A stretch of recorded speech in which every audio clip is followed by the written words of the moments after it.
LP-led secondary transactions are the most traditional and still the most prevalent form of secondaries in private markets. These deals allow limited partners, LPs, to sell their interests in existing funds to other investors, unlocking liquidity without requiring the fund manager, each GP, to restructure or reprice the underlying portfolio.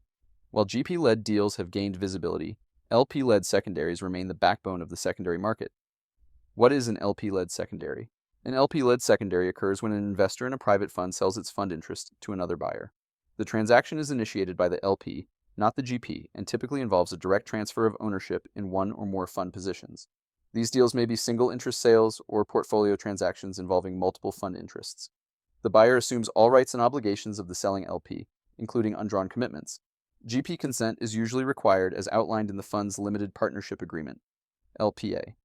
Common motivations for LP sellers. LPs pursue secondary sales for a variety of strategic, tactical, and regulatory reasons. Portfolio rebalancing, adjusting exposure across asset classes, geographies, or strategies. Regulatory pressure, meeting capital adequacy or liquidity requirements, especially for banks and insurers. Denominator effect, rebalancing private market allocations after public market declines. Manager consolidation, reducing the number of GP relationships to streamline oversight. Liquidity needs, addressing unexpected liabilities or funding requirements. Fund lifecycle management, exiting tail-end funds with limited upside or ongoing capital calls.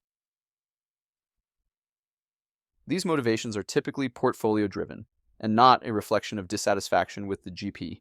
Pricing dynamics and discounting pricing in LP-led secondaries is generally expressed as a percentage of the fund's most recent net asset value, NAV. Discounts are common and vary based on fund age. Older funds often trade at steeper discounts. Asset quality, strong performing funds command tighter pricing.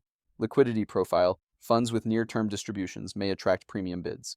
Market conditions, macroeconomic stability, and public market performance influence bid-ask spreads.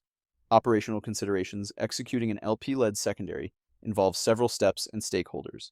Data rooms, sellers, provide fund documents, capital account statements, and historical cash flows. GP consents. Most LPAs require GP approval for transfers, which can delay or block deals. Transfer mechanics, legal documentation includes assignment agreements, buyer qualification forms, and updated capital account records. Closing timelines. Deals typically close at quarter end and may take several weeks to months depending on fund complexity. Operational readiness, especially clean documentation and proactive GP engagement, can significantly improve execution speed and pricing outcomes. What fund managers should know. When LPs sell, while LP-led secondaries are initiated by investors, GPs play a critical role in facilitating smooth transfers. Fund managers should respond promptly to consent requests. Delays can frustrate buyers and sellers and may impact future fundraising. Maintain accurate records. Clean capital account statements and historical cash flows reduce diligence friction. Understand buyer profiles. Many secondary buyers are long-term institutional investors, not opportunistic traders. Monitor market activity. Frequent secondary sales may signal broader portfolio shifts or fundraising headwinds. Importantly, LP sales do not reflect negatively on the GP or fund performance. A well-functioning secondary market enhances fund attractiveness by offering investors optionality and liquidity. Conclusion: LP-led secondaries offer a practical, efficient path to liquidity for investors in private funds. They serve as a portfolio management tool, a compliance mechanism, and a strategic lever for institutions navigating complex market environments. For fund managers, understanding the mechanics and motivations behind these transactions is essential, not only to support their investors, but also to maintain a healthy, transparent, and responsive fund ecosystem.